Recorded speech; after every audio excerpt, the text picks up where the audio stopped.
ਸ਼੍ਰੋਮਣੀ ਗੁਰਦੁਆਰਾ ਪ੍ਰਬੰਧਕ committee ਵੱਲੋਂ ਜਦੋਂ ਦੀ ਵੀ Shiromani committee ਹੋਂਦ ਵਿੱਚ ਆਈ ਆ, ਜਦੋਂ ਵੀ ਸਿੱਖਾਂ ਦੇ ਜਾਂ ਚੇਚੇ ਤੌਰ ਤੇ ਪੰਜਾਬੀਆਂ ਦੇ ਕੋਈ ਵੀ ਮਸਲੇ ਆਏ, ਸ਼੍ਰੋਮਣੀ ਗੁਰਦੁਆਰਾ ਪ੍ਰਬੰਧਕ ਕਮੇਟੀ ਆਪਣੇ ਫਰਜ਼ਾਂ ਦੀ ਪੂਰਤੀ ਤੋਂ ਕਦੇ ਪਿੱਛੇ ਨਹੀਂ ਹਟੀ। ਚਾਹੇ 84 ਤੋਂ ਪਹਿਲਾਂ ਦਾ ਸਮਾਂ ਸੀ, ਉਦੋਂ ਵੀ ਅਸੀਂ ਡਿਸਟ੍ਰਿਕਟ ਵਾਈਜ਼ ਆਪਣੇ ਕੁਝ ਵਕੀਲ ਜਿਹੜੇ ਉਹ ਅਸੀਂ ਕੀਤੇ ਹੁੰਦੇ ਸੀ ਹਾਇਰ, ਮੈਨੂੰ ਚੇਤਾ ਸਾਰਾ। 84 ਤੋਂ ਬਾਅਦ ਵੀ ਲਗਾਤਾਰ ਜਿੱਥੇ ਅਸੀਂ ਜੋਧਪੁਰ ਦੇ ਕੈਦੀ ਉਹਨਾਂ ਦੀ ਕੇਸਾਂ ਦੀ ਪੈਰਵਾਈ ਕਰਦੇ ਰਹੇ, ਨਾਲ ਦੀ ਨਾਲ ਉਹਨਾਂ ਨੂੰ ਕੰਪਨਸੇਟ ਵੀ ਕਰਦੇ ਰਹੇ, ਕਿਉਂਕਿ ਕੌਮੀ ਦਰਦ ਉਹਨਾਂ ਨੇ ਹਿਰਦਿਆਂ ਵਿੱਚ ਲੈ ਕੇ ਸੰਘਰਸ਼ ਸ਼ੁਰੂ ਕੀਤੇ ਸੀ। ਤੇ ਹੁਣ ਵੀ ਜਿਹੜੇ ਸਾਡੇ ਸਿੱਖ ਵੀਰ, ਜਿਹੜੇ ਸਾਡੇ ਜੁਝਾਰੂ ਵੀਰ ਜੇਲ੍ਹਾਂ ਦੇ ਵਿੱਚ ਅੰਦਰ ਆ, ਉਹਨਾਂ ਦਾ ਪਿਛਲੇ ਸਮੇਂ ਦੌਰਾਨ ਸ਼੍ਰੋਮਣੀ ਗੁਰਦੁਆਰਾ ਪ੍ਰਬੰਧਕ ਕਮੇਟੀ ਵੱਲੋਂ ਇੱਕ ਮੀਟਿੰਗ ਸੱਦੀ ਗਈ ਤੇ ਮੈਂ ਸਮੁੱਚੀ ਕੌਮ ਨੂੰ ਵਧਾਈ ਵੀ ਦਿੰਦਾ ਕਿ ਉਸ ਦਿਨ ਬਹੁਤ ਸਹਿਣਸ਼ੀਲਤਾ ਦੇ ਨਾਲ, ਬਹੁਤ ਦੀਰਘ ਵਿਚਾਰਾਂ ਹੋ ਕੇ ਸ਼੍ਰੋਮਣੀ ਗੁਰਦੁਆਰਾ ਪ੍ਰਬੰਧਕ ਕਮੇਟੀ ਦੇ ਪ੍ਰਧਾਨ ਨੂੰ ਅਧਿਕਾਰ ਦਿੱਤੇ ਸੀ ਕਿ ਇੱਕ ਕਮੇਟੀ ਬਣਾ ਲਈ ਜਾਵੇ ਤੇ ਇਹਨੂੰ ਵੱਡੇ ਪੱਧਰ ਦੇ ਉੱਤੇ ਚਾਹੇ ਕਿਸੇ ਪੱਖ ਤੋਂ ਵੀ ਪੈਰਵਾਈ ਕਰਨੀ ਪਏ, ਉਹਦੀ ਪੈਰਵਾਈ ਕੀਤੀ ਜਾਵੇ। ਅੱਜ ਚੇਚੇ ਤੌਰ ਦੇ ਉੱਤੇ ਮੀਟਿੰਗ ਸੱਦੀ ਗਈ ਸੀ। ਇਹ 11 ਮੈਂਬਰੀ ਕਮੇਟੀ ਜਿਹੜੀ ਮੈਂ ਕਹਿ ਸਕਦਾ ਇੱਕ ਸਰਬੱਤ ਖਾਲਸਾ ਦਾ ਰੂਪ ਆ,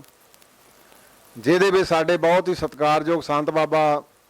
ਹਰਨਾਮ ਸਿੰਘ ਜੀ ਖਾਲਸਾ ਮੁਖੀ ਦਮਦਮੀ ਟਕਸਾਲ, ਨਿਹੰਗ ਸਿੰਘਾਂ ਦੀਆਂ ਜਥੇਬੰਦੀਆਂ ਵੱਲੋਂ ਜਿੰਦਾ ਸ਼ਹੀਦ ਸੰਤ ਬਾਬਾ ਨਿਹਾਲ ਸਿੰਘ ਜੀ ਹਰੀਆਂ ਬੇਲਾਂ, ਸੰਤ ਬਾਬਾ ਬਲਜੀਤ ਸਿੰਘ ਜੀ ਦਾਦੂਵਾਲ, ਔਰ ਬਹੁਤ ਹੀ ਸਤਿਕਾਰਯੋਗ ਸ਼੍ਰੋਮਣੀ ਅਕਾਲੀ ਦਲ ਦੇ ਪ੍ਰਧਾਨ ਸਰਦਾਰ ਸੁਖਬੀਰ ਸਿੰਘ ਜੀ ਬਾਦਲ ਸਾਹਿਬ, ਔਰ ਸ਼੍ਰੋਮਣੀ ਅਕਾਲੀ ਦਲ ਅੰਮ੍ਰਿਤਸਰ ਵੱਲੋਂ ਸਰਦਾਰ ਸਿਮਰਨਜੀਤ ਸਿੰਘ ਜੀ ਮਾਨ, ਉਹਨਾਂ ਵੱਲੋਂ ਸਰਦਾਰ ਜਸਕਰਨ ਸਿੰਘ ਜੀ ਉਹਨਾਂ ਦੇ ਜਨਰਲ ਸਕੱਤਰ ਆ, ਤੇ ਉਹਨੇ ਅੱਜ ਚਿੱਠੀ ਵੀ ਲਿਖ ਕੇ ਭੇਜੀ ਅੱਜ ਦੀ ਮੀਟਿੰਗ ਦੇ ਵਿੱਚ,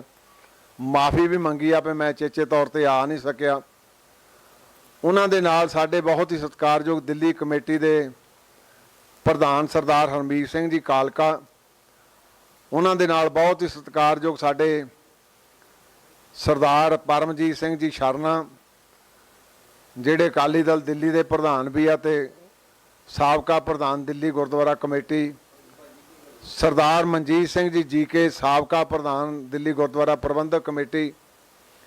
ਉਹਨਾਂ ਦੇ ਨਾਲ ਸਾਡੇ ਤਖਤ ਪਟਨਾ ਸਾਹਿਬ ਤੋਂ ਸਰਦਾਰ ਅਵਤਾਰ ਸਿੰਘ ਜੀ ਹਿੱਤ, ਤਖਤ ਸ੍ਰੀ ਹਜੂਰ ਸਾਹਿਬ ਤੋਂ ਸਰਦਾਰ ਭੁਪਿੰਦਰ ਸਿੰਘ ਜੀ ਮਨਿਹਾਸ ਜਿਹੜੇ ਪ੍ਰਧਾਨ ਆ, ਉਹ ਕਿਉਂਕਿ ਉਹਨਾਂ ਦਾ ਆਪਰੇਸ਼ਨ ਹੋਇਆ, ਉਹਨਾਂ ਵੱਲੋਂ ਸਰਦਾਰ ਪਰਮਜੋਤ ਸਿੰਘ ਜੀ ਚਾਹਲ ਸਾਹਿਬ। ਅਚੇਚੇ ਤੌਰ ਤੇ ਅੱਜ ਲਗਭਗ 2.5 ਘੰਟੇ ਬਹੁਤ ਵਿਚਾਰਾਂ ਦੀਰਘ ਹੋਈਆਂ। ਮੈਂ ਬਹੁਤ ਧੰਨਵਾਦ ਕਰਦਾ ਇਹਨਾਂ ਸਾਰੇ ਕਮੇਟੀ ਮੈਂਬਰ ਸਾਹਿਬਾਨਾਂ ਦਾ ਕਿ ਜਿੰਨੀ ਨੇੜਤਾ ਅੱਜ ਇੱਥੇ ਵਿਚਾਰਾਂ ਦੇ ਵਿੱਚ ਤੇ ਕੌਮੀ ਦਰਦ ਨੂੰ ਲੈ ਕੇ ਹੋਈ ਆ, ਤੇ ਮੈਂ ਸਮਝਦਾ ਇਹ ਬਹੁਤ ਵੱਡੀ ਇੱਕ ਪ੍ਰਾਪਤੀ ਆ। ਜਿਸ ਤਖਤ ਪਟਨਾ ਸਾਹਿਬ, ਤਖਤ ਹਜ਼ੂਰ ਸਾਹਿਬ, ਅਕਾਲ ਤਖਤ ਵੱਲੋਂ, ਸ਼੍ਰੋਮਣੀ ਕਮੇਟੀ ਵੱਲੋਂ ਔਰ ਸ਼੍ਰੋਮਣੀ ਅਕਾਲੀ ਦਲ ਵੱਲੋਂ, ਸਾਰਿਆਂ ਵੱਲੋਂ,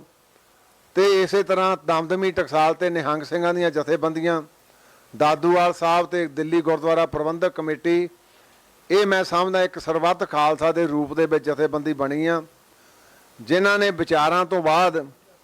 ਪਹਿਲਾਂ ਤਾਂ ਮੈਂ ਸਾਰਿਆਂ ਦਾ ਧੰਨਵਾਦ ਕਰਦਾ, ਇੱਕ ਸੁਰਤਾ ਦੇ ਨਾਲ ਕਿਸੇ ਵੀ ਪੱਖ ਦੀ ਜਿਹੜੀ ਵਿਚਾਰ ਗੰਭੀਰਤਾ ਨਾਲ ਹੋਈ ਆ, ਔਰ ਉਹਨਾਂ ਦੇ ਵਿੱਚ ਸਾਰਿਆਂ ਨੇ ਇਸ ਗੱਲ ਤੇ ਵੀ ਸੰਤੁਸ਼ਟੀ ਪ੍ਰਗਟ ਕੀਤੀ। ਉਹਨਾਂ ਜਥੇਬੰਦੀਆਂ ਦਾ ਵੀ ਧੰਨਵਾਦ ਜਿਹੜੀਆਂ ਇੰਡੀਵਿਜੂਅਲ ਤੌਰ ਤੇ ਵੀ ਤੇ ਚਾਹੇ ਵਿਸ਼ੇਸ਼ ਤੌਰ ਤੇ ਜਥੇਬੰਦੀਆਂ ਦੇ ਰੂਪ ਦੇ ਵਿੱਚ ਇਹਨਾਂ ਸਿੱਖ ਸੰਘਰਸ਼ੀ ਯੋਧਿਆਂ ਦੀ ਪੈਰਵਾਈ ਕਰਦੇ ਆ, ਉਹਨਾਂ ਦਾ ਵੀ ਬਹੁਤ ਬਹੁਤ ਧੰਨਵਾਦ ਕੀਤਾ। ਤੇ ਉਹਨਾਂ ਦਾ ਸਹਿਯੋਗ ਵੀ ਸਾਡੇ ਨਾਲ ਜਦੋਂ ਲੋੜ ਪਈ ਸਾਰਾ ਲਵਾਂਗੇ। ਸੋ ਚੇਚੇ ਤੌਰ ਤੇ ਜਿਹੜਾ ਇੱਕ ਫੈਸਲਾ ਹੋਇਆ, ਉਹ ਫੈਸਲਾ ਕਿ ਸਾਰੀਆਂ ਜਥੇਬੰਦੀਆਂ, ਸਭ ਤੋਂ ਪਹਿਲਾਂ ਜਿਹੜੇ ਸਾਡੇ ਸਿੱਖ ਸੰਘਰਸ਼ੀ ਯੋਧੇ ਆ, ਇਹ ਕਿਹੜੀ ਕਿਹੜੀ ਜੇਲ੍ਹ ਦੇ ਵਿੱਚ ਆ ਤੇ ਕਿਹੜੇ ਕਿਹੜੇ ਉਹਦੇ ਸਟੇਟ ਦੇ ਵਿੱਚ ਫਾਲ ਬੰਦ ਆ, ਉਹਨਾਂ ਲਈ ਇਹ ਸਾਰੀ ਮੁਲਾਂਕਣ ਕਰਕੇ ਇੱਕ ਟੀਮ ਬਣਾਈ ਜਾਊਗੀ ਜਿਹੜੀ ਰਿਪਰੈਜ਼ੈਂਟੇਸ਼ਨ ਤੌਰ ਦੇ ਉੱਤੇ ਸਾਰੇ ਉਹਨਾਂ ਦੇ ਜਿਹੜੇ ਕੇਸ ਕਿੰਨੀ ਕੈਦ ਆ ਉਹ ਸਾਰੀ ਤਿਆਰ ਕੀਤੀ ਜਾਊਗੀ। ਤੇ ਛੇਤੀ ਹੀ 15 ਦਿਨਾਂ ਦੇ ਵਿੱਚ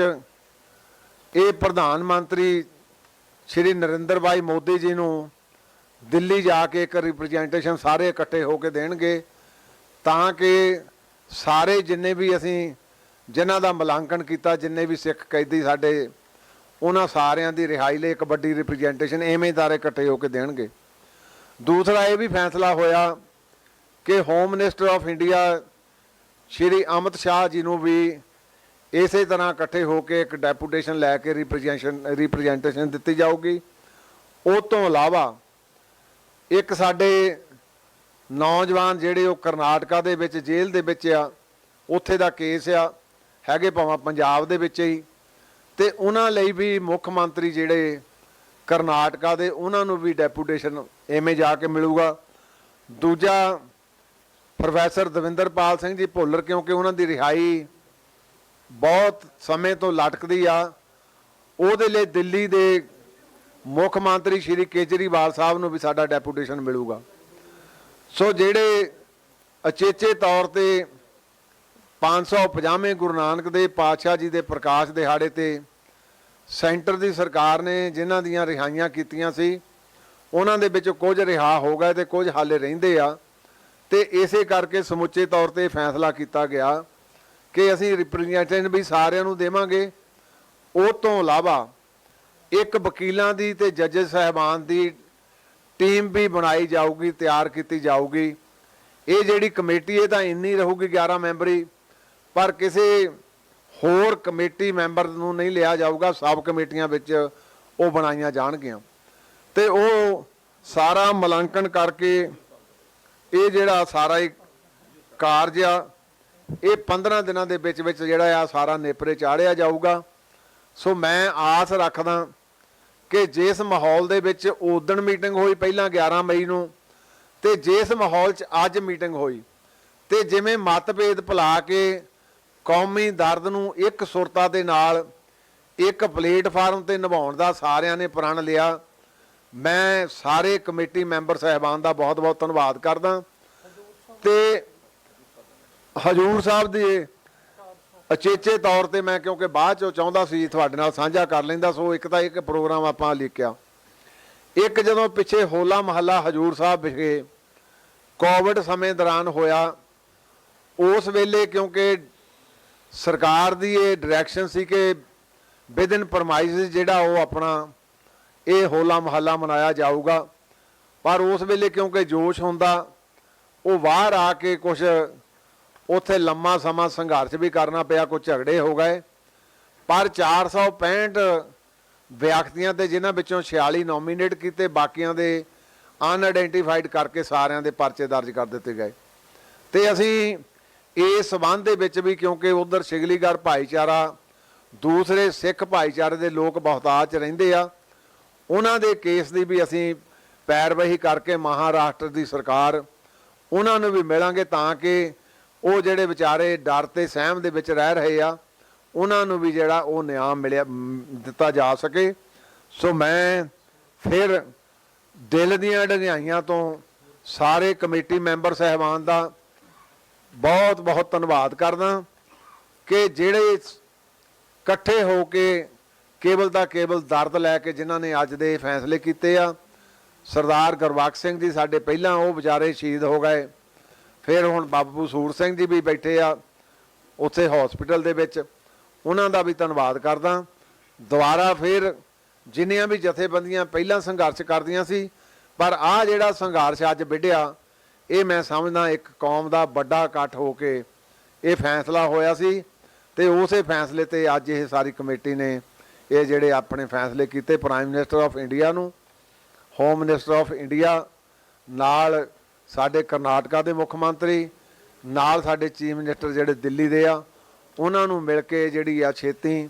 ਇਹ ਸਾਡੇ ਰਿਹਾਈ ਹੋ ਕੇ ਆਪਣੇ ਘਰਾਂ ਨੂੰ ਆਉਣ। ਔਰ ਸ਼੍ਰੋਮਣੀ ਗੁਰਦੁਆਰਾ ਪ੍ਰਬੰਧਕ ਕਮੇਟੀ 2014 ਦੇ ਵਿੱਚ ਮੈਂ ਆਪ ਉਸ ਡੈਪੂਟੇਸ਼ਨ ਦੇ ਵਿੱਚ ਗਿਆ ਸੀ। ਅਸੀਂ 3 ਕਮੇਟੀ ਮੈਂਬਰ ਨੇ, ਉਦੋਂ ਵੀ ਪ੍ਰੈਜ਼ੀਡੈਂਟ ਆਫ ਇੰਡੀਆ ਨੂੰ ਇਹਨਾਂ ਦੀ ਪਰੋਲ ਤੇ ਇਹਨਾਂ ਦੀ ਮਾਫੀ ਸਜ਼ਾ ਮਾਫ ਕਰਨ ਲਈ, ਕਿਉਂਕਿ ਇਹਨਾਂ ਨੂੰ ਹੋ ਗਏ ਸੀ ਆਪਣੇ ਮੌਤ ਦੀ ਸਜ਼ਾ, ਤੇ ਇਹਦੇ ਨਾਲ ਹੀ ਭਾਈ ਬਲਵੰਤ ਸਿੰਘ ਰਾਜੋਆਣਾ ਉਹਨਾਂ ਦੀ ਵੀ ਅਸੀਂ ਪਟੀਸ਼ਨ ਉੱਥੇ ਪ੍ਰੈਜ਼ੀਡੈਂਟ ਆਫ ਇੰਡੀਆ ਨੂੰ ਪਾਈ ਸੀ। ਉਹ ਸ਼੍ਰੋਮਣੀ ਕਮੇਟੀ ਹਮੇਸ਼ਾ ਹੀ ਯਤਨਸ਼ੀਲ ਰਹੀ ਆ ਕਿ ਜਿਹੜੇ ਕੌਮੀ ਸੰਘਰਸ਼ੀ ਯੋਧੇ ਆ ਉਹ ਜੇ ਕੌਮ ਦਾ ਸੰਘਰਸ਼ ਤੇ ਕੌਮ ਦੀ ਪੀੜਾ ਲੈ ਕੇ ਜਾਤ ਨੂੰ ਛੱਡ ਕੇ ਗਏ ਆ ਤੇ ਉਹਨਾਂ ਦੀ ਪ੍ਰੋਪਰ ਪੈਰਵਾਈ ਕੀਤੀ ਜਾਵੇ। ਸੋ ਤੁਹਾਡਾ ਪ੍ਰੈਸ ਦਾ ਵੀ ਸਾਰਿਆਂ ਦਾ ਬਹੁਤ ਬਹੁਤ ਧੰਨਵਾਦ। ਚੇਚੇ ਤੌਰ ਤੇ ਸਾਰੇ ਜਿੰਨੇ ਵੀ ਸਾਡੇ ਸਹਿਰਦ 11 ਮੈਂਬਰ ਸਾਹਿਬਾਨ 10 ਉਹ ਤੇ 11ਵਾਂ ਮੈਂ, ਇਹਨਾਂ ਸਾਰਿਆਂ ਦਾ ਬਹੁਤ ਬਹੁਤ ਧੰਨਵਾਦ ਕਰਦਾ। ਵਾਹਿਗੁਰੂ ਜੀ ਕਾ ਖਾਲਸਾ, ਵਾਹਿਗੁਰੂ ਜੀ ਕੀ ਫਤਿਹ।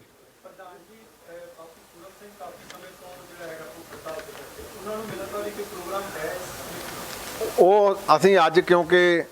ਅਚੇਚੇ ਤੌਰ ਤੇ ਇੱਕੋ ਇੱਕ ਨਕਾਤੀ ਪ੍ਰੋਗਰਾਮ ਰੱਖਿਆ ਕਿ ਅਸੀਂ ਸਭ ਤੋਂ ਪਹਿਲਾਂ ਧੰਨਵਾਦ ਮੈਂ ਉਹਨਾਂ ਦਾ ਕਰ ਵੀ ਦਿੱਤਾ ਕਿ ਅਸੀਂ prime minister of India, home minister ਤੇ ਵੱਖ-ਵੱਖ ਚੀਫ ਮਿਨਿਸਟਰ ਨੂੰ ਵਿਦਨ 15 ਡੇਜ਼ ਮਿਲਾਂਗੇ। ਫਿਰ ਇਹਨੂੰ ਕੋਈ ਫਰੂਟਫੁਲ ਨਿਕਲਦਾ ਫਿਰ ਸਾਰਿਆਂ ਦਾ ਧੰਨਵਾਦ ਕਰਾਂਗੇ। ਫਿਰ ਤਾਂ ਇੱਕ ਵੱਡਾ ਇੱਥੇ ਅਕਾਲ ਤਖਤ ਤੇ ਵੀ ਵੱਡਾ ਸਮਾਗਮ ਕਰਾਂਗੇ ਸਾਰਾ। ਸੋ ਇਹ ਵੀ ਕਰਾਂਗੇ ਯਤਨ, ਪਰ ਹਾਲਾ ਇਮੀਡੀਏਟ ਸਾਡਾ ਇੱਕੋ ਹੀ ਬਣਿਆ ਪਿਆ ਆਪਾਂ ਇਹਨਾਂ ਨੂੰ ਰਿਹਾਈ ਕਰਾਉਣ ਲਈ ਵੱਡੇ ਪੱਧਰ ਦੇ ਉੱਤੇ ਇਹ ਜਿਹੜਾ ਹੈ ਸਾਰਾ ਯਤਨ ਕਰੀਏ।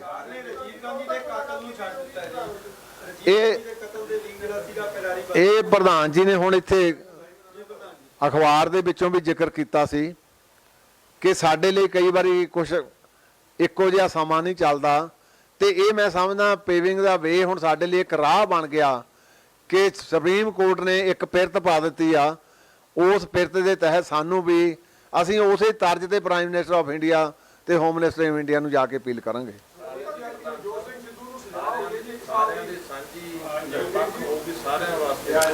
ਔਰ ਇੱਕ ਦੂਜੀ ਬੇਨਤੀ ਆ ਭਈ ਇਹਦੇ ਵਿੱਚ ਕੋਈ ਇਹ ਨਹੀਂ ਵੀ ਵਿਸ਼ੇਸ਼ ਵਿਅਕਤੀ ਲਈ ਆ, ਜਿੰਨੇ ਵੀ ਸਿੱਖ ਕੈਦੀ ਸਾਡੇ ਜਿਨ੍ਹਾਂ ਦੀਆਂ ਅਸੀਂ ਲਿਸਟਾਂ ਬੈਠ ਕੇ ਮੁਲਾਂਕਣ ਕਰ ਰਹੇ ਹਾਂ ਉਹਨਾਂ ਸਾਰਿਆਂ ਲਈ ਇਹ ਪੁਰਜੋਰ ਯਤਨ ਕੀਤਾ ਜਾਊਗਾ। ਯਾਰ ਨਹੀਂ ਅੱਜ ਉਹ ਆਪਾਂ ਅਲੱਗ ਕਰਾਂਗੇ ਪ੍ਰੈਸ ਕਾਨਫਰੰਸ। ਪ੍ਰਧਾਨ ਜੀ ਸੂਚੀ ਕਿੰਨੀ ਹੈ ਜਿਹੜੇ ਬੰਦੀ ਸਿੰਘਾਂ ਦੀ ਸਾਡੇ ਕੋਲੇ ਹੁਣ ਤੱਕ? ਸੂਚੀ ਸਾਡੇ ਕੋਲ 22 ਦੀ ਆ ਹੁਣ ਤੱਕ, ਜਿਹਦੇ ਵਿੱਚ 9 ਜਿਹੜੇ ਆ ਉਹ ਤਕਰੀਬਨ ਕੋ 25 ਸਾਲ ਦਾ ਕੋ 32 ਸਾਲ ਦੇ ਅੰਦਰ ਆ। ਉਹਦੇ ਸੂਚੀ ਅਸੀਂ ਹੋਰ ਵੀ ਤਿਆਰ ਕਰ ਰਹੇ ਹਾਂ ਸੋ ਦੈਟ ਉਹ ਜਿਹੜੇ ਕੋਈ ਰਹਿ ਗਿਆ ਉਹ ਵੀ ਸਾਡੀ ਲਿਸਟ 'ਚ ਆ ਜਾਣਗੇ। 500 ਸਾਲਾਂ ਤੇ ਪ੍ਰਧਾਨ ਮੰਤਰੀ ਨੇ ਐਲਾਨ ਕੀਤਾ ਸੀ ਨਾ ਕੁਝ ਸਿੱਖ ਬੰਦੀ ਛੱਡ ਗਏ, ਉਹ ਬੰਦੀਆਂ ਦਾ ਉਹਨਾਂ ਦੇ ਵਿੱਚ 7 ਸੀਗੇ, 2 ਸ਼ਾਇਦ ਆ ਗਏ ਆ, ਬਾਕੀ ਤੋਂ ਰਿਹਾ ਨਹੀਂ ਹੋਏ। ਜਦੋਂ ਵੀ ਕੇਂਦਰ ਤੱਕ ਪਹੁੰਚ ਕਰਨ ਦੀ ਕੋਸ਼ਿਸ਼ ਕੀਤੀ ਜਾਂਦੀ ਹੈ ਜਥੇਬੰਦੀ ਘਟਾਉਣ ਦੀ ਤਾਂ ਕੇਂਦਰ ਦਾ ਇਹੀ ਇਸ਼ਾਰਾ ਹੁੰਦਾ ਕਿਤੇ ਨਾ ਕਿਤੇ ਫੁੱਟ ਪਾਉਣ ਦੀ ਕੋਸ਼ਿਸ਼ ਕੀਤੀ ਜਾਂਦੀ ਹੈ ਕਿ 5 ਸਿੰਘ ਲੈ ਆਓ ਜਾਂ 4 ਸਿੰਘ ਲੈ ਆਓ ਤਾਂ ਉਹ ਸਾਡੇ ਨਾਲ ਮੁਲਾਕਾਤ ਕਰਨਗੇ। ਜੇਕਰ ਅਜਿਹਾ ਮਾਮਲੇ ਦੇ ਵਿੱਚ ਅਜਿਹਾ ਹੁੰਦਾ ਤਾਂ ਕਿਹੜੇ ਆਪਣੇ 5 ਸਿੰਘ ਹੋਣਗੇ ਆਪਸ ਦੇਖੋ ਇਹ ਪਹਿਲਾਂ ਮੈਂ ਕਲੀਅਰ ਕਰਤਾ ਇਹ ਸਾਰੇ ਮੈਂਬਰ ਜਿਹੜੇ ਗੰਭੀਰਤਾ ਦੇ ਨਾਲ ਆ ਸਾਰੇ ਦੇ ਸਾਰੇ ਜਾਣਗੇ। ਤੇ ਸਾਡੇ 'ਚ ਕੋਈ ਫੁੱਟ ਨਹੀਂ ਹੈ, ਆ ਮਿਸ਼ਨ ਸਾਰਿਆਂ ਦਾ ਇੱਕੋ ਹੀ ਹੈ ਕਿ ਅਸੀਂ ਬੰਦੀ ਸਿੱਖਾਂ ਨੂੰ ਰਿਹਾ ਕਰਨਾ। ਕਿਉਂਕਿ ਕਿਸਾਨਾਂ ਨੂੰ ਕਿਹਾ ਸੀਗਾ ਕਿ 11 ਮੈਂਬਰੀ ਕਮੇਟੀ ਲੈ ਕੇ ਆਓ, ਕਿਉਂਕਿ ਕਿਸਾਨਾਂ ਨੂੰ ਕਿਹਾ ਸੀਗਾ 11 ਮੈਂਬਰੀ ਕਮੇਟੀ ਲੈ ਕੇ ਆਓ, ਅਸੀਂ 32 ਨਹੀਂ ਅੰਦਰ ਵਾੜਨੇ ਹੈਗੇ, 11 ਕਹਿੰਦੇ ਹੋ ਕੇ ਆ ਜਾਓ ਮੈਨੂੰ ਮਿਲਣ। ਕੋਈ ਨਹੀਂ, ਅਸੀਂ ਤਾਂ ਹੈ ਹੀ 11 ਆ। ਹਾਂ ਧੰਨਵਾਦ। ਵਾਹਿਗੁਰੂ ਜੀ ਕਾ ਖਾਲਸਾ, ਵਾਹਿਗੁਰੂ ਜੀ ਕੀ ਫਤਿਹ। ਸ਼੍ਰੋਮਣੀ ਗੁਰਦੁਆਰਾ ਪ੍ਰਬੰਧਕ ਕਮੇਟੀ ਵੱਲੋਂ ਜਦੋਂ ਦੀ ਵੀ ਸ਼੍ਰੋਮਣੀ ਕਮੇਟੀ ਹੋਂਦ ਵਿੱਚ ਆਈ ਆ, ਜਦੋਂ ਵੀ ਸਿੱਖਾਂ ਦੇ ਜਾਂ ਚੇਚੇ ਤੌਰ ਤੇ ਪੰਜਾਬੀਆਂ ਦੇ ਕੋਈ ਵੀ ਮਸਲੇ ਆਏ, ਸ਼੍ਰੋਮਣੀ ਗੁਰਦੁਆਰਾ ਪ੍ਰਬੰਧਕ ਕਮੇਟੀ ਆਪਣੇ ਫਰਜ਼ਾਂ ਦੀ ਪੂਰਤੀ ਤੋਂ ਕਦੇ ਪਿੱਛੇ ਨਹੀਂ ਹਟੀ। ਚਾਹੇ 84 ਤੋਂ ਪਹਿਲਾਂ ਦਾ ਸਮਾਂ ਸੀ, ਉਦੋਂ ਵੀ ਅਸੀਂ ਡਿਸਟ੍ਰਿਕਟ ਵਾਈਜ਼ ਆਪਣੇ ਕੁਝ ਵਕੀਲ ਜਿਹੜੇ ਉਹ ਅਸੀਂ ਕੀਤੇ ਹੁੰਦੇ ਸੀ ਹਾਇਰ, ਮੈਨੂੰ ਚੇਤਾ ਸਾਰਾ। 84 ਤੋਂ ਬਾਅਦ ਵੀ ਲਗਾਤਾਰ ਜਿੱਥੇ ਅਸੀਂ ਜੋਧਪੁਰ ਦੇ ਕੈਦੀ ਉਹਨਾਂ ਦੀ ਕੇਸਾਂ ਦੀ ਪੈਰਵਾਈ ਕਰਦੇ ਰਹੇ, ਨਾਲ ਦੀ ਨਾਲ ਉਹਨਾਂ ਨੂੰ ਕੰਪਨਸੇਟ ਵੀ ਕਰਦੇ ਰਹੇ, ਕਿਉਂਕਿ ਕੌਮੀ ਦਰਦ ਉਹਨਾਂ ਨੇ ਹਿਰਦਿਆਂ ਵਿੱਚ ਲੈ ਕੇ ਸੰਘਰਸ਼ ਸ਼ੁਰੂ ਕੀਤੇ ਸੀ। ਤੇ ਹੁਣ ਵੀ ਜਿਹੜੇ ਸਾਡੇ ਸਿੱਖ ਵੀਰ, ਜਿਹੜੇ ਸਾਡੇ ਜੁਝਾਰੂ ਵੀਰ ਜੇਲ੍ਹਾਂ ਦੇ ਵਿੱਚ ਅੰਦਰ ਆ, ਉਹਨਾਂ ਦਾ ਪਿਛਲੇ ਸਮੇਂ ਦੌਰਾਨ ਸ਼੍ਰੋਮਣੀ ਗੁਰਦੁਆਰਾ ਪ੍ਰਬੰਧਕ ਕਮੇਟੀ ਵੱਲੋਂ ਇੱਕ ਮੀਟਿੰਗ ਸੱਦੀ ਗਈ ਤੇ ਮੈਂ ਸਮੁੱਚੀ ਕੌਮ ਨੂੰ ਵਧਾਈ ਵੀ ਦਿੰਦਾ ਕਿ ਉਸ ਦਿਨ ਬਹੁਤ ਸਹਿਣਸ਼ੀਲਤਾ ਦੇ ਨਾਲ, ਬਹੁਤ ਦੀਰਘ ਵਿਚਾਰਾਂ ਹੋ ਕੇ ਸ਼੍ਰੋਮਣੀ ਗੁਰਦੁਆਰਾ ਪ੍ਰਬੰਧਕ ਕਮੇਟੀ ਦੇ ਪ੍ਰਧਾਨ ਨੂੰ ਅਧਿਕਾਰ ਦਿੱਤੇ ਸੀ ਕਿ ਇੱਕ ਕਮੇਟੀ ਬਣਾ ਲਈ ਜਾਵੇ ਤੇ ਇਹਨੂੰ ਵੱਡੇ ਪੱਧਰ ਦੇ ਉੱਤੇ ਚਾਹੇ ਕਿਸੇ ਪੱਖ ਤੋਂ ਵੀ ਪੈਰਵਾਈ ਕਰਨੀ ਪਏ ਉਹਦੀ ਪੈਰਵਾਈ ਕੀਤੀ ਜਾਵੇ। ਅੱਜ ਚੇਚੇ ਦੌਰ ਦੇ ਉੱਤੇ ਮੀਟਿੰਗ ਸੱਦੀ ਗਈ ਸੀ। ਇਹ 11 ਮੈਂਬਰੀ ਕਮੇਟੀ ਜਿਹੜੀ ਮੈਂ ਕਹਿ ਸਕਦਾ ਇੱਕ ਸਰਬੱਤ ਖਾਲਸਾ ਦਾ ਰੂਪ ਆ, ਜਿਹਦੇ ਵਿੱਚ ਸਾਡੇ ਬਹੁਤ ਹੀ ਸਤਿਕਾਰਯੋਗ ਸੰਤ ਬਾਬਾ ਹਰਨਾਮ ਸਿੰਘ ਜੀ ਖਾਲਸਾ ਮੁਖੀ ਦਮਦਮੀ ਟਕਸਾਲ, ਨਿਹੰਗ ਸਿੰਘਾਂ ਦੀਆਂ ਜਥੇਬੰਦੀਆਂ ਵੱਲੋਂ ਜਿੰਦਾ ਸ਼ਹੀਦ ਸੰਤ ਬਾਬਾ ਨਿਹਾਲ ਸਿੰਘ ਜੀ ਹਰੀਆਂ ਬੇਲਾਂ, ਸੰਤ ਬਾਬਾ ਬਲਜੀਤ ਸਿੰਘ ਜੀ ਦਾਦੂਵਾਲ, ਔਰ ਬਹੁਤ ਹੀ ਸਤਿਕਾਰਯੋਗ ਸ਼੍ਰੋਮਣੀ ਅਕਾਲੀ ਦਲ ਦੇ ਪ੍ਰਧਾਨ ਸਰਦਾਰ ਸੁਖਬੀਰ ਸਿੰਘ ਜੀ ਬਾਦਲ ਸਾਹਿਬ, ਔਰ ਸ਼੍ਰੋਮਣੀ ਅਕਾਲੀ ਦਲ ਅੰਮ੍ਰਿਤਸਰ ਵੱਲੋਂ ਸਰਦਾਰ ਸਿਮਰਨਜੀਤ ਸਿੰਘ ਜੀ ਮਾਨ, ਉਹਨਾਂ ਵੱਲੋਂ ਸਰਦਾਰ ਜਸਕਰਨ ਸਿੰਘ ਜੀ ਉਹਨਾਂ ਦੇ ਜਨਰਲ ਸਕੱਤਰ ਆ, ਤੇ ਉਹਨੇ ਅੱਜ ਚਿੱਠੀ ਵੀ ਲਿਖ ਕੇ ਭੇਜੀ ਅੱਜ ਦੀ ਮੀਟਿੰਗ ਦੇ ਵਿੱਚ, ਮਾਫੀ ਵੀ ਮੰਗੀ ਆ ਵੀ ਮੈਂ ਚੇਚੇ ਤੌਰ ਤੇ ਆ ਨਹੀਂ ਸਕਿਆ। ਉਹਨਾਂ ਦੇ ਨਾਲ ਸਾਡੇ ਬਹੁਤ ਹੀ ਸਤਿਕਾਰਯੋਗ ਦਿੱਲੀ ਕਮੇਟੀ ਦੇ ਪ੍ਰਧਾਨ ਸਰਦਾਰ ਹਰਮੀਤ ਸਿੰਘ ਜੀ ਕਾਲਕਾ, ਉਹਨਾਂ ਦੇ ਨਾਲ ਬਹੁਤ ਹੀ ਸਤਿਕਾਰਯੋਗ ਸਾਡੇ ਸਰਦਾਰ ਪਰਮਜੀਤ ਸਿੰਘ ਜੀ ਸ਼ਰਨਾ, ਜਿਹੜੇ ਅਕਾਲੀ ਦਲ ਦਿੱਲੀ ਦੇ ਪ੍ਰਧਾਨ ਵੀ ਆ ਤੇ ਸਾਬਕਾ ਪ੍ਰਧਾਨ ਦਿੱਲੀ ਗੁਰਦੁਆਰਾ ਕਮੇਟੀ, ਸਰਦਾਰ ਮਨਜੀਤ ਸਿੰਘ ਜੀ ਜੀਕੇ ਸਾਬਕਾ ਪ੍ਰਧਾਨ ਦਿੱਲੀ ਗੁਰਦੁਆਰਾ ਪ੍ਰਬੰਧਕ ਕਮੇਟੀ, ਉਹਨਾਂ ਦੇ ਨਾਲ ਸਾਡੇ ਤਖਤ ਪਟਨਾ ਸਾਹਿਬ ਤੋਂ ਸਰਦਾਰ ਅਵਤਾਰ ਸਿੰਘ ਜੀ ਹਿੱਤ, ਤਖਤ ਸ੍ਰੀ ਹਜੂਰ ਸਾਹਿਬ ਤੋਂ ਸਰਦਾਰ ਭੁਪਿੰਦਰ ਸਿੰਘ ਜੀ ਮਨਿਹਾਸ ਜਿਹੜੇ ਪ੍ਰਧਾਨ ਆ, ਉਹ ਕਿਉਂਕਿ ਉਹਨਾਂ ਦਾ ਆਪਰੇਸ਼ਨ ਹੋਇਆ, ਉਹਨਾਂ ਵੱਲੋਂ ਸਰਦਾਰ ਪਰਮਜੋਤ ਸਿੰਘ ਜੀ ਚਾਹਲ ਸਾਹਿਬ। ਅਚੇਚੇ ਤੌਰ ਤੇ ਅੱਜ ਲਗਭਗ 2.5 ਘੰਟੇ ਬਹੁਤ ਵਿਚਾਰਾਂ ਦੀਰਘ ਹੋਈਆਂ। ਮੈਂ ਬਹੁਤ ਧੰਨਵਾਦ ਕਰਦਾ ਇਹਨਾਂ ਸਾਰੇ ਕਮੇਟੀ ਮੈਂਬਰ ਸਾਹਿਬਾਨਾਂ ਦਾ ਕਿ ਜਿੰਨੀ ਨੇੜਤਾ ਅੱਜ ਇੱਥੇ ਵਿਚਾਰਾਂ ਦੇ ਵਿੱਚ ਤੇ ਕੌਮੀ ਦਰਦ ਨੂੰ ਲੈ ਕੇ ਹੋਈ ਆ, ਤੇ ਮੈਂ ਸਮਝਦਾ ਇਹ ਬਹੁਤ ਵੱਡੀ ਇੱਕ ਪ੍ਰਾਪਤੀ ਆ। ਜਿਸ ਤਖਤ ਪਟਨਾ ਸਾਹਿਬ, ਤਖਤ ਹਜ਼ੂਰ ਸਾਹਿਬ, ਅਕਾਲ ਤਖਤ ਵੱਲੋਂ, ਸ਼੍ਰੋਮਣੀ ਕਮੇਟੀ ਵੱਲੋਂ ਔਰ ਸ਼੍ਰੋਮਣੀ ਅਕਾਲੀ ਦਲ ਵੱਲੋਂ, ਸਾਰਿਆਂ ਵੱਲੋਂ, ਤੇ ਇਸੇ ਤਰ੍ਹਾਂ ਦਮਦਮੀ ਟਕਸਾਲ ਤੇ ਨਿਹੰਗ ਸਿੰਘਾਂ ਦੀਆਂ ਜਥੇਬੰਦੀਆਂ, ਦਾਦੂਵਾਲ ਸਾਹਿਬ ਤੇ ਦਿੱਲੀ ਗੁਰਦੁਆਰਾ ਪ੍ਰਬੰਧਕ ਕਮੇਟੀ, ਇਹ ਮੈਂ ਸਮਝਦਾ ਇੱਕ ਸਰਬੱਤ ਖਾਲਸਾ ਦੇ ਰੂਪ ਦੇ ਵਿੱਚ ਜਥੇਬੰਦੀ ਬਣੀ ਆ, ਜਿਨ੍ਹਾਂ ਨੇ ਵਿਚਾਰਾਂ ਤੋਂ ਬਾਅਦ ਪਹਿਲਾਂ ਤਾਂ ਮੈਂ ਸਾਰਿਆਂ ਦਾ ਧੰਨਵਾਦ ਕਰਦਾ। ਇੱਕ ਸੁਰਤਾ ਦੇ ਨਾਲ ਕਿਸੇ ਵੀ ਪੱਖ ਦੀ ਜਿਹੜੀ ਵਿਚਾਰ ਗੰਭੀਰਤਾ ਨਾਲ ਹੋਈ ਆ, ਔਰ ਉਹਨਾਂ ਦੇ ਵਿੱਚ ਸਾਰਿਆਂ ਨੇ ਇਸ ਗੱਲ ਤੇ ਵੀ ਸੰਤੁਸ਼ਟੀ ਪ੍ਰਗਟ ਕੀਤੀ। ਉਹਨਾਂ ਜਥੇਬੰਦੀਆਂ ਦਾ ਵੀ ਧੰਨਵਾਦ ਜਿਹੜੀਆਂ ਇੰਡੀਵਿਜੂਅਲ ਤੌਰ ਤੇ ਵੀ ਤੇ ਚਾਹੇ ਵਿਸ਼ੇਸ਼ ਤੌਰ ਤੇ ਜਥੇਬੰਦੀਆਂ ਦੇ ਰੂਪ ਦੇ ਵਿੱਚ ਇਹਨਾਂ ਸਿੱਖ ਸੰਘਰਸ਼ੀ ਯੋਧਿਆਂ ਦੀ ਪੈਰਵੀ ਕਰਦੇ ਆ, ਉਹਨਾਂ ਦਾ ਵੀ ਬਹੁਤ ਬਹੁਤ ਧੰਨਵਾਦ ਕੀਤਾ। ਤੇ ਉਹਨਾਂ ਦਾ ਸਹਿਯੋਗ ਵੀ ਸਾਡੇ ਨਾਲ ਜਦੋਂ ਲੋੜ ਪਈ ਸਾਰਾ ਲਵਾਂਗੇ। ਸੋ ਉਚੇਚੇ ਤੌਰ ਤੇ ਜਿਹੜਾ ਇੱਕ ਫੈਸਲਾ ਹੋਇਆ, ਉਹ ਫੈਸਲਾ ਕਿ ਸਾਰੀਆਂ ਜਥੇਬੰਦੀਆਂ, ਸਭ ਤੋਂ ਪਹਿਲਾਂ ਜਿਹੜੇ ਸਾਡੇ ਸਿੱਖ ਸੰਘਰਸ਼ੀ ਯੋਧੇ ਆ, ਇਹ ਕਿਹੜੀ ਕਿਹੜੀ ਜੇਲ੍ਹ ਦੇ ਵਿੱਚ ਆ ਤੇ ਕਿਹੜੇ ਕਿਹੜੇ ਉਹਦੇ ਸਟੇਟ ਦੇ ਵਿੱਚ ਇਹ ਫੌਲ ਬੰਦ ਆ, ਉਹਨਾਂ ਲਈ ਇਹ ਸਾਰੀ ਮੁਲਾਂਕਣ ਕਰਕੇ ਇੱਕ ਟੀਮ ਬਣਾਈ ਜਾਊਗੀ, ਜਿਹੜੀ ਰਿਪਰੈਜ਼ੈਂਟੇਸ਼ਨ ਤੌਰ ਦੇ ਉੱਤੇ ਸਾਰੇ ਉਹਨਾਂ ਦੇ ਜਿਹੜੇ ਜਿਹੜੇ ਕੇਸ ਕਿੰਨੀ ਕੈਦ ਆ ਉਹ ਸਾਰੀ ਤਿਆਰ ਕੀਤੀ ਜਾਊਗੀ। ਤੇ ਛੇਤੀ ਹੀ 15 ਦਿਨਾਂ ਦੇ ਵਿੱਚ ਇਹ ਪ੍ਰਧਾਨ ਮੰਤਰੀ ਸ਼੍ਰੀ ਨਰਿੰਦਰ ਭਾਈ ਮੋਦੀ ਜੀ ਨੂੰ ਦਿੱਲੀ ਜਾ ਕੇ ਇੱਕ ਰਿਪਰੈਜ਼ੈਂਟੇਸ਼ਨ ਸਾਰੇ ਇਕੱਠੇ ਹੋ ਕੇ ਦੇਣਗੇ, ਤਾਂ ਕਿ ਸਾਰੇ ਜਿੰਨੇ ਵੀ ਅਸੀਂ ਜਿਨ੍ਹਾਂ ਦਾ ਮੁਲਾਂਕਣ ਕੀਤਾ, ਜਿੰਨੇ ਵੀ ਸਿੱਖ ਕੈਦੀ ਸਾਡੇ, ਉਹਨਾਂ ਸਾਰਿਆਂ ਦੀ ਰਿਹਾਈ ਲਈ ਇੱਕ ਵੱਡੀ ਰਿਪਰੈਜ਼ੈਂਟੇਸ਼ਨ ਐਵੇਂ ਦਾਰੇ ਇਕੱਠੇ ਹੋ ਕੇ ਦੇਣਗੇ। ਦੂਸਰਾ ਇਹ ਵੀ ਫੈਸਲਾ ਹੋਇਆ ਕਿ home minister of India Shri Amit Shah ji ਨੂੰ ਵੀ ਇਸੇ ਤਰ੍ਹਾਂ ਇਕੱਠੇ ਹੋ ਕੇ ਇੱਕ ਡੈਪੂਟੇਸ਼ਨ ਲੈ ਕੇ ਰਿਪਰੈਜ਼ੈਂਟੇਸ਼ਨ ਦਿੱਤੀ ਜਾਊਗੀ। ਉਹ ਤੋਂ ਇਲਾਵਾ ਇੱਕ ਸਾਡੇ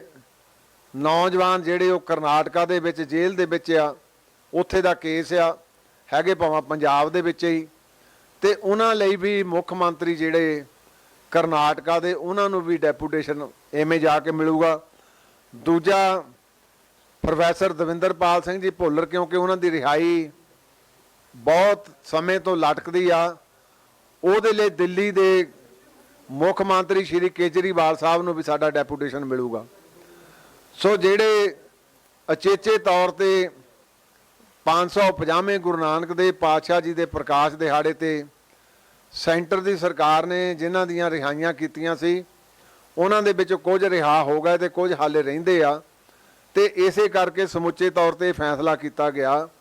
ਕਿ ਅਸੀਂ ਰਿਪਰੈਜ਼ੈਂਟੇਟਿਵ ਵੀ ਸਾਰਿਆਂ ਨੂੰ ਦੇਵਾਂਗੇ। ਉਹ ਤੋਂ ਇਲਾਵਾ ਇੱਕ ਵਕੀਲਾਂ ਦੀ ਤੇ ਜੱਜਸ ਸਾਹਿਬਾਨ ਦੀ ਟੀਮ ਵੀ ਬਣਾਈ ਜਾਊਗੀ, ਤਿਆਰ ਕੀਤੀ ਜਾਊਗੀ। ਇਹ ਜਿਹੜੀ ਕਮੇਟੀ ਇਹ ਤਾਂ ਇੰਨੀ ਰਹੂਗੀ 11 ਮੈਂਬਰੀ, ਪਰ ਕਿਸੇ ਹੋਰ ਕਮੇਟੀ ਮੈਂਬਰ ਨੂੰ ਨਹੀਂ ਲਿਆ ਜਾਊਗਾ। ਸਬ ਕਮੇਟੀਆਂ ਵਿੱਚ ਉਹ ਬਣਾਈਆਂ ਜਾਣਗੀਆਂ ਤੇ ਉਹ ਸਾਰਾ ਮੁਲਾਂਕਣ ਕਰਕੇ ਇਹ ਜਿਹੜਾ ਸਾਰਾ ਇੱਕ ਕਾਰਜ ਆ ਇਹ 15 ਦਿਨਾਂ ਦੇ ਵਿੱਚ ਜਿਹੜਾ ਆ ਸਾਰਾ ਨੇਪਰੇ ਚਾੜਿਆ ਜਾਊਗਾ। ਸੋ ਮੈਂ ਆਸ ਰੱਖਦਾ ਕਿ ਜਿਸ ਮਾਹੌਲ ਦੇ ਵਿੱਚ ਉਦਣ ਮੀਟਿੰਗ ਹੋਈ ਪਹਿਲਾਂ 11 ਮਈ ਨੂੰ ਤੇ ਜਿਸ ਮਾਹੌਲ 'ਚ ਅੱਜ ਮੀਟਿੰਗ ਹੋਈ ਤੇ ਜਿਵੇਂ ਮਤਭੇਦ ਭੁਲਾ ਕੇ ਕੌਮੀ ਦਰਦ ਨੂੰ ਇੱਕ ਸੁਰਤਾ ਦੇ ਨਾਲ ਇੱਕ ਪਲੇਟਫਾਰਮ ਤੇ ਨਿਭਾਉਣ ਦਾ ਸਾਰਿਆਂ ਨੇ ਪ੍ਰਣ ਲਿਆ। ਮੈਂ ਸਾਰੇ ਕਮੇਟੀ ਮੈਂਬਰ ਸਾਹਿਬਾਨ ਦਾ ਬਹੁਤ ਬਹੁਤ ਧੰਨਵਾਦ ਕਰਦਾ ਤੇ ਹਜੂਰ ਸਾਹਿਬ ਦੇ ਅਚੇਚੇ ਤੌਰ ਤੇ ਮੈਂ ਕਿਉਂਕਿ ਬਾਅਦ ਚੋਂ ਚਾਹੁੰਦਾ ਸੀ ਤੁਹਾਡੇ ਨਾਲ ਸਾਂਝਾ ਕਰ ਲੈਂਦਾ। ਸੋ ਇੱਕ ਤਾਂ ਇੱਕ ਪ੍ਰੋਗਰਾਮ ਆਪਾਂ ਲਿਖਿਆ, ਇੱਕ ਜਦੋਂ ਪਿੱਛੇ ਹੋਲਾ ਮਹੱਲਾ ਹਜੂਰ ਸਾਹਿਬ ਵਿਖੇ ਕੋਵਿਡ ਸਮੇਂ ਦੌਰਾਨ ਹੋਇਆ, ਉਸ ਵੇਲੇ ਕਿਉਂਕਿ ਸਰਕਾਰ ਦੀ ਇਹ ਡਾਇਰੈਕਸ਼ਨ ਸੀ ਕਿ ਵਿਦਨ ਪ੍ਰਮਾਈਜ਼ ਜਿਹੜਾ ਉਹ ਆਪਣਾ ਇਹ ਹੋਲਾ ਮਹੱਲਾ ਮਨਾਇਆ ਜਾਊਗਾ, ਪਰ ਉਸ ਵੇਲੇ ਕਿਉਂਕਿ ਜੋਸ਼ ਹੁੰਦਾ ਉਹ ਬਾਹਰ ਆ ਕੇ ਕੁਝ ਉੱਥੇ ਲੰਮਾ ਸਮਾਂ ਸੰਘਰਸ਼ ਵੀ ਕਰਨਾ ਪਿਆ, ਕੁਝ ਝਗੜੇ ਹੋ ਗਏ। ਪਰ 465 ਵਿਅਕਤੀਆਂ ਤੇ ਜਿਨ੍ਹਾਂ ਵਿੱਚੋਂ 46 ਨੋਮੀਨੇਟ ਕੀਤੇ, ਬਾਕੀਆਂ ਦੇ ਅਨਆਇਡੈਂਟੀਫਾਈਡ ਕਰਕੇ ਸਾਰਿਆਂ ਦੇ ਪਰਚੇ ਦਰਜ ਕਰ ਦਿੱਤੇ ਗਏ। ਤੇ ਅਸੀਂ ਇਸ ਸਬੰਧ ਦੇ ਵਿੱਚ ਵੀ ਕਿਉਂਕਿ ਉਧਰ ਸ਼ਿਗਲੀਗੜ੍ਹ ਭਾਈਚਾਰਾ ਦੂਸਰੇ ਸਿੱਖ ਭਾਈਚਾਰੇ ਦੇ ਲੋਕ ਬਹੁਤਾਤ 'ਚ ਰਹਿੰਦੇ ਆ, ਉਹਨਾਂ ਦੇ ਕੇਸ ਦੀ ਵੀ ਅਸੀਂ ਪੈਰਵਾਈ ਕਰਕੇ ਮਹਾਰਾਸ਼ਟਰ ਦੀ ਸਰਕਾਰ ਉਹਨਾਂ ਨੂੰ ਵੀ ਮਿਲਾਂਗੇ ਤਾਂ ਕਿ ਉਹ ਜਿਹੜੇ ਵਿਚਾਰੇ ਡਰ ਤੇ ਸਹਿਮ ਦੇ ਵਿੱਚ ਰਹਿ ਰਹੇ ਆ ਉਹਨਾਂ ਨੂੰ ਵੀ ਜਿਹੜਾ ਉਹ ਨਿਆਂ ਦਿੱਤਾ ਜਾ ਸਕੇ। ਸੋ ਮੈਂ ਫਿਰ ਦਿਲ ਦੀਆਂ ਡੰਗਾਈਆਂ ਤੋਂ ਸਾਰੇ ਕਮੇਟੀ ਮੈਂਬਰ ਸਾਹਿਬਾਨ ਦਾ ਬਹੁਤ ਬਹੁਤ ਧੰਨਵਾਦ ਕਰਦਾ ਕਿ ਜਿਹੜੇ ਇਕੱਠੇ ਹੋ ਕੇ ਕੇਵਲ ਦਾ ਕੇਵਲ ਦਰਦ ਲੈ ਕੇ ਜਿਨ੍ਹਾਂ ਨੇ ਅੱਜ ਦੇ ਫੈਸਲੇ ਕੀਤੇ ਆ। ਸਰਦਾਰ ਗੁਰਬਖਸ਼ ਸਿੰਘ ਜੀ ਸਾਡੇ ਪਹਿਲਾਂ ਉਹ ਵਿਚਾਰੇ ਸ਼ਹੀਦ ਹੋ ਗਏ, ਫਿਰ ਹੁਣ ਬਾਬੂ ਸੂਰ ਸਿੰਘ ਜੀ ਵੀ ਬੈਠੇ ਆ ਉੱਥੇ ਹਸਪੀਟਲ ਦੇ ਵਿੱਚ, ਉਹਨਾਂ ਦਾ ਵੀ ਧੰਨਵਾਦ ਕਰਦਾ।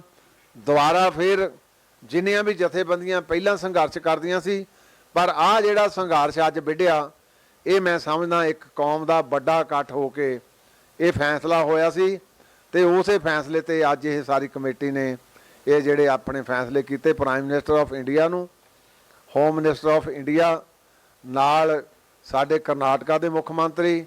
ਨਾਲ ਸਾਡੇ ਚੀਫ ਮਿਨਿਸਟਰ ਜਿਹੜੇ ਦਿੱਲੀ ਦੇ ਆ ਉਹਨਾਂ ਨੂੰ ਮਿਲ ਕੇ ਜਿਹੜੀ ਆ ਛੇਤੀ ਇਹ ਸਾਡੇ ਰਿਹਾਈ ਹੋ ਕੇ ਆਪਣੇ ਘਰਾਂ ਨੂੰ ਆਉਣ। ਔਰ ਸ਼੍ਰੋਮਣੀ ਗੁਰਦੁਆਰਾ ਪ੍ਰਬੰਧਕ ਕਮੇਟੀ 2014 ਦੇ ਵਿੱਚ ਮੈਂ ਆਪ ਉਸ ਡੈਪੂਟੇਸ਼ਨ ਦੇ ਵਿੱਚ ਗਿਆ ਸੀ। ਅਸੀਂ 3 ਕਮੇਟੀ ਮੈਂਬਰ ਨੇ ਉਦੋਂ ਵੀ ਪ੍ਰੈਜ਼ੀਡੈਂਟ ਆਫ ਇੰਡੀਆ ਨੂੰ ਇਹਨਾਂ ਦੀ ਪਰੋਲ ਤੇ ਇਹਨਾਂ ਦੀ ਮਾਫੀ ਸਜ਼ਾ ਮਾਫ ਕਰਨ ਲਈ, ਕਿਉਂਕਿ ਇਹਨਾਂ ਨੂੰ ਹੋ ਗਈ ਸੀ ਆਪਣੇ ਮੌਤ ਦੀ ਸਜ਼ਾ, ਤੇ ਇਹਦੇ ਨਾਲ ਹੀ ਭਾਈ ਬਲਵੰਤ ਸਿੰਘ ਰਾਜੋਆਣਾ ਉਹਨਾਂ ਦੀ ਵੀ ਅਸੀਂ ਪਟੀਸ਼ਨ ਉੱਥੇ ਪ੍ਰੈਜ਼ੀਡੈਂਟ ਆਫ ਇੰਡੀਆ ਨੂੰ ਪਾਈ ਸੀ। ਉਹ ਸ਼੍ਰੋਮਣੀ ਕਮੇਟੀ ਹਮੇਸ਼ਾ ਹੀ ਯਤਨਸ਼ੀਲ ਰਹੀ ਆ ਕਿ ਜਿਹੜੇ ਕੌਮੀ ਸੰਘਰਸ਼ੀ ਯੋਧੇ ਆ ਉਹ ਜੇ ਕੌਮ ਦਾ ਸੰਘਰਸ਼ ਤੇ ਕੌਮ ਦੀ ਪੀੜਾ ਲੈ ਕੇ ਜਾਤ ਨੂੰ ਛੱਡ ਕੇ ਗਏ ਆ ਤੇ ਉਹਨਾਂ ਦੀ ਪ੍ਰੋਪਰ ਪੈਰਵਾਈ ਕੀਤੀ ਜਾਵੇ। ਸੋ ਤੁਹਾਡਾ ਪ੍ਰੈਸ ਦਾ ਵੀ ਸਾਰਿਆਂ ਦਾ ਬਹੁਤ ਬਹੁਤ ਧੰਨਵਾਦ। ਚੇਚੇ ਤੌਰ ਤੇ ਸਾਰੇ ਜਿੰਨੇ ਵੀ ਸਾਡੇ ਸਹਿਰਦ 11 ਮੈਂਬਰ ਸਾਹਿਬਾਨ 10 ਉਹ ਤੇ 11ਵਾਂ ਮੈਂ, ਇਹਨਾਂ ਸਾਰਿਆਂ ਦਾ ਬਹੁਤ ਬਹੁਤ ਧੰਨਵਾਦ ਕਰਦਾ। ਵਾਹਿਗੁਰੂ ਜੀ ਕਾ ਖਾਲਸਾ, ਵਾਹਿਗੁਰੂ ਜੀ ਕੀ ਫਤਿਹ। ਪ੍ਰਧਾਨ ਜੀ, ਬਾਪੂ ਪੂਰਨ ਸਿੰਘ ਕਾਫੀ ਸਮੇਂ ਤੋਂ ਜਿਹੜਾ ਹੈਗਾ ਉਹਨਾਂ ਨੂੰ ਮਿਲਣ ਦਾ ਵੀ ਕੋਈ ਪ੍ਰੋਗਰਾਮ ਹੈ? ਉਹ ਅਸੀਂ ਅੱਜ ਕਿਉਂਕਿ ਅਚੇਚੇ ਤੌਰ ਤੇ ਇੱਕੋ ਇੱਕ ਨਕਾਤੀ ਪ੍ਰੋਗਰਾਮ ਰੱਖਿਆ ਕਿ ਅਸੀਂ ਸਭ ਤੋਂ ਪਹਿਲਾਂ ਧੰਨਵਾਦ ਮੈਂ ਉਹਨਾਂ ਦਾ ਕਰ ਵੀ ਦਿੱਤਾ ਕਿ ਅਸੀਂ prime minister of India, home minister ਤੇ ਵੱਖ-ਵੱਖ ਚੀਫ ਮਿਨਿਸਟਰ ਨੂੰ ਵਿਦਨ 15 ਡੇਜ਼ ਮਿਲਾਂਗੇ। ਫਿਰ ਇਹਨੂੰ ਕੋਈ ਫਰੂਟਫੁਲ ਨਿਕਲਦਾ ਵੀ ਸਾਰਿਆਂ ਦਾ ਧੰਨਵਾਦ ਕਰਾਂਗੇ। ਫਿਰ ਤਾਂ ਇੱਕ ਵੱਡਾ ਇੱਥੇ ਅਕਾਲ ਤਖਤ ਤੇ ਵੀ ਵੱਡਾ ਸਮਾਗਮ ਕਰਾਂਗੇ ਸਾਰਾ। ਸੋ ਇਹ ਵੀ ਕਰਾਂਗੇ ਯਤਨ, ਪਰ ਹਾਲਾ ਇਮੀਡੀਏਟ ਸਾਡਾ ਇੱਕੋ ਹੀ ਬਣਿਆ ਪਿਆ ਆਪਾਂ ਇਹਨਾਂ ਨੂੰ ਰਿਹਾਈ ਕਰਾਉਣ ਲਈ ਵੱਡੇ ਪੱਧਰ ਦੇ ਉੱਤੇ ਇਹ ਜਿਹੜਾ ਹੈ ਸਾਰਾ ਯਤਨ ਕਰੀਏ।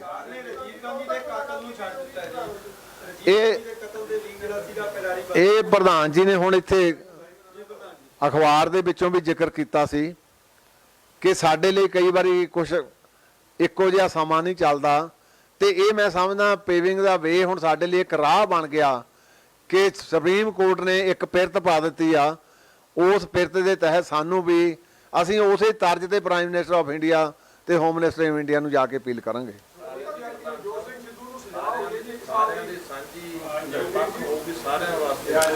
ਔਰ ਇੱਕ ਦੂਜੀ ਬੇਨਤੀ ਆ ਭਈ ਇਹਦੇ ਵਿੱਚ ਕੋਈ ਇਹ ਨਹੀਂ ਵੀ ਵਿਸ਼ੇਸ਼ ਵਿਅਕਤੀ ਲਈ ਆ, ਜਿੰਨੇ ਵੀ ਸਿੱਖ ਕੈਦੀ ਸਾਡੇ ਜਿਨ੍ਹਾਂ ਦੀਆਂ ਅਸੀਂ ਲਿਸਟਾਂ ਬੈਠ ਕੇ ਮੁਲਾਂਕਣ ਕਰ ਰਹੇ ਹਾਂ, ਉਹਨਾਂ ਸਾਰਿਆਂ ਲਈ ਇਹ ਪੁਰਜੋਰ ਯਤਨ ਕੀਤਾ ਜਾਊਗਾ। ਯਾਰ ਨਹੀਂ ਅੱਜ ਉਹ ਆਪਾਂ ਅਲੱਗ ਕਰਾਂਗੇ ਪ੍ਰੈਸ ਕਾਨਫਰੰਸ। ਪ੍ਰਧਾਨ ਜੀ ਸੂਚੀ ਕਿੰਨੀ ਹੈ ਜਿਹੜੇ ਬੰਦੀ ਸਿੰਘਾਂ ਦੀ ਤੁਹਾਡੇ ਕੋਲੇ ਹੁਣ ਤੱਕ? ਸੂਚੀ ਸਾਡੇ ਕੋਲ 22 ਦੀ ਆ ਹੁਣ ਤੱਕ, ਜਿਹਦੇ ਵਿੱਚ 9 ਜਿਹੜੇ ਆ ਉਹ ਤਕਰੀਬਨ ਕੋ 25 ਸਾਲ ਦਾ, ਕੋ 32 ਸਾਲ ਦੇ ਅੰਦਰ ਆ। ਉਹਦੇ ਸੂਚੀ ਅਸੀਂ ਹੋਰ ਵੀ ਤਿਆਰ ਕਰ ਰਹੇ ਹਾਂ ਸੋ ਦੈਟ ਉਹ ਜਿਹੜੇ ਕੋਈ ਰਹਿ ਗਿਆ ਉਹ ਵੀ ਸਾਡੀ ਲਿਸਟ 'ਚ ਆ ਜਾਣਗੇ। 550 ਸਾਲਾਂ ਤੇ ਪ੍ਰਧਾਨ ਮੰਤਰੀ ਨੇ ਐਲਾਨ ਕੀਤਾ ਸੀ ਨਾ ਕੁਝ ਸਿੱਖ ਬੰਦੀ ਛੱਡ ਗਏ,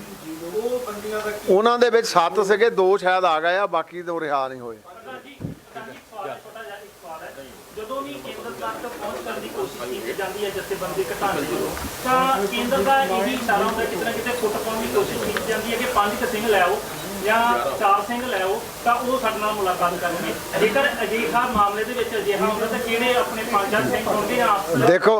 ਦੇਖੋ ਇਹ ਪਹਿਲਾਂ ਮੈਂ ਕਲੀਅਰ ਕਰਤਾ, ਇਹ ਸਾਰੇ ਮੈਂਬਰ ਜਿਹੜੇ ਗੰਭੀਰਤਾ ਦੇ ਨਾਲ ਆ, ਸਾਰੇ ਦੇ ਸਾਰੇ ਜਾਣਗੇ। ਤੇ ਸਾਡੇ 'ਚ ਕੋਈ ਫੁੱਟ ਨਹੀਂ ਹੈ, ਆ ਮਿਸ਼ਨ ਸਾਰਿਆਂ ਦਾ ਇੱਕੋ ਹੀ ਹੈ ਕਿ ਅਸੀਂ ਬੰਦੀ ਸਿੱਖਾਂ ਨੂੰ ਰਿਹਾ ਕਰਾਂਗੇ। ਕਿਉਂਕਿ ਕਿਸਾਨਾਂ ਨੂੰ ਕਿਹਾ ਸੀਗਾ ਕਿ 11 ਮੈਂਬਰੀ ਕਮੇਟੀ ਲੈ ਕੇ ਆਓ, ਕਿਉਂਕਿ ਕਿਸਾਨਾਂ ਨੂੰ ਕਿਹਾ ਸੀਗਾ 11 ਮੈਂਬਰੀ ਕਮੇਟੀ ਲੈ ਕੇ ਆਓ, ਅਸੀਂ 32 ਨਹੀਂ ਅੰਦਰ ਵਾੜਨੇ ਹੈਗੇ, 11 ਜਣੇ ਆ ਜਾਓ, ਉਹ ਮੈਨੂੰ ਕੋਈ ਨਹੀਂ, ਅਸੀਂ ਤਾਂ ਹੈ ਹੀ 11 ਆ।